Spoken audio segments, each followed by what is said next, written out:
ডেজার্টের মধ্যে এই একটা জিনিস খেতে কিন্তু দারুণ মজা, একের ভিতর দুই, কেক আর হচ্ছে পুডিং। তো আমি কিভাবে বানালাম চলো তোমাদের সাথে শেয়ার করি। আসসালামু আলাইকুম, হ্যালো এভরিওয়ান, সবাই কেমন আছো? এই যে দেখো আমি ফার্স্টে এখানে ক্যারামেলটা বানিয়ে নিতেছি।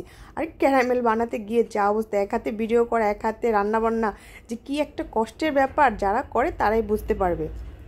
তো এই তো আমি ক্যারামেলটা বানিয়ে ওটা ঠান্ডা হওয়ার জন্য রেখে দিছি। এখন আমি এই যে প্রসেসে চলে আসলাম। তো প্রথমে আমি পুডিংয়ের জন্য যে বেটারটা সেটাই রেডি করব। তো এখানে আমি 2টা ডিমের পুডিং করব। তো এখানে যে 2টা ডিম আমি ভেঙে নিলাম। তো ডিমের মধ্যে এখন যতটুকু মিষ্টি আমার প্রয়োজন, তো আমার বাসায় আমি তেমন একটা মিষ্টি বেশি পছন্দ করি না, মিষ্টি জিনিস খাই ঠিক আছে, কিন্তু অত বেশি মিষ্টি জিনিস মানে দেই না। তো আমি পরিমাণ মতো এখন এর মধ্যে যে চিনি দিয়ে দিলাম। তো দিয়ে এখন চিনি আর ডিমটা একসাথে কিছুক্ষণ ফেটে নিতে হবে, যাতে করে চিনিটা একদম গলে যায়, দানা দানা যেন না থাকে। আর এই যে দেখতে পারতেছো, তো আমি আবার এখানে একটু লবণ দিয়ে দিলাম। আর যে কোনো মিষ্টি ডেজার্ট আইটেমে না একটু লবণ দিলে না ওই ডেজার্ট আইটেমটা খেতে কিন্তু দারুণ মজা হয়। তো এই যে সব কিছু সুন্দরভাবে একদম চিনিটা গলে যাওয়া পর্যন্ত আমি এভাবে নাড়তেই আছি। তো একসময় যখন চিনিটা গলে যাবে তখন আমি এর মধ্যে দুধ দেবো। আর দুধটা আমি কিন্তু একদম জাল করে ঘন করে রাখছি। আর এখানে আমি আবার একটু ভ্যানিলা এসেন্স দিলাম। অনেকে আছে ডিমের ফ্লেভারটা পছন্দ করে না, ভালো লাগে না, তো সেই জন্য। আর যারা করো তাদের দেওয়ার দরকার নেই। তো এই যে এখন এই যে একদম জাল করে ঘন করে রাখছিলাম দুধটা, সেই দুধটাই এখন দিয়ে দিলাম। একদম দুধের মলাই টলাই যা আছে সব সহকারে দিয়ে দিলাম।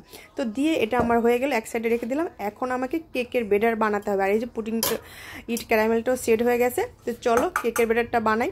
তো যেহেতু আমার বাসায় কেক মানে একজন কেক বেকার আছে, তো ওর কাছ থেকে মোটামুটি আমি অনেকটাই মানে শেখা হয়ে গেছে তো কীভাবে মানে কেকটা বানাতে হয়, তো সেই আইডিয়াটা আমার আছে। তো এখানে যে আমি একটা ডিমের মানে বেটার করবো, সেই জন্য একটা ডিম আমি যে নিয়ে কিছুক্ষণ এটা বিটার দিয়ে বিট করে নিচ্ছি। আর এখানে আমি চিনির পরিমাণটাও নিয়ে নিয়েছি। তো এই যে যতটুকু আছে মিষ্টি খেতে পছন্দ করো, তো আমি এখানে চিনিটা 2বারে দেবো। তো একবারে দিয়ে কিছুক্ষণ বিট করে নিচ্ছি। আর বাকি অর্ধেকটা মানে আমি এখানে হাফ কাপের মতো আর কি চিনি নিচ্ছি, আর কি তোমাদের একটা আইডিয়া দিয়ে দিলাম। তো এই যে বাকিটুকু দিয়ে দিলাম, দিয়ে এখন এটাকে ভালো করে কিছুক্ষণ বিট করে নিতে হবে। তো চলো। আর এই তো দেখতে পারতেছো আমি একদম ঝাঁকানাকা করে এই যে বিট করে নিচ্ছি। তো যাদের বাসায় বিটার মেশিন নেই তারা কিন্তু তোমরা চাইলে কাঁটা চামচ বা হ্যান্ডউইক হুইস্ক যেগুলো থাকে সেগুলো দিয়েও কিন্তু করতে পারো। তো এই যে দেখো সুন্দর করে যে আমি আবার একটু 4-5টা করে দিলাম, যাতে চিনিগুলো যদি উপরে লেগে থাকে যাতে ওটা নিচে নেমে আসে। আর এখানে আমি যে একটু ভ্যানিলা এসেন্স দিয়ে দিলাম। তো দিয়ে না সরি এখানে আমি একটু তেল দিয়ে দিছি, ভ্যানিলা এসেন্স না। তো ভ্যানিলা এসেন্সটাও দেবো। আর এখানে আমি যে দেখো একটু ময়দা, একটু কর্নফ্লাওয়ার, এই যে একটু বেকিং পাউডার সব মিক্স করে রাখছিলাম। এখন আমি সব কিছু সুন্দরভাবে যে মিক্স করে নিতে আসি।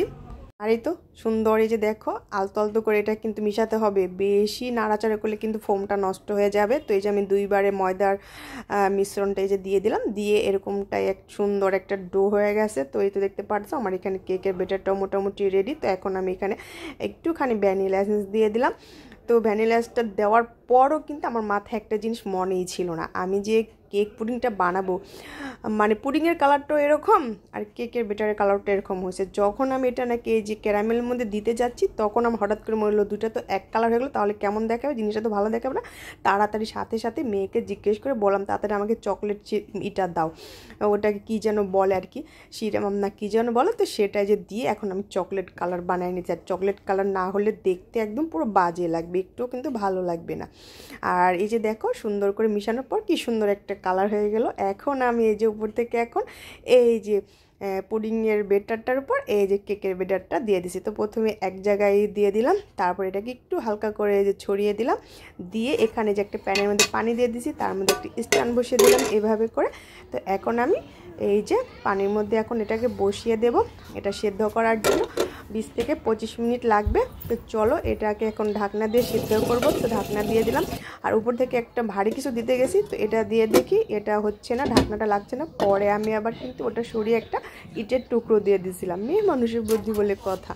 আর এই যে দেখো অনেকটা মানে কিছুটাক্ষণ পর 20-25 মিনিট হয়ে গেছে।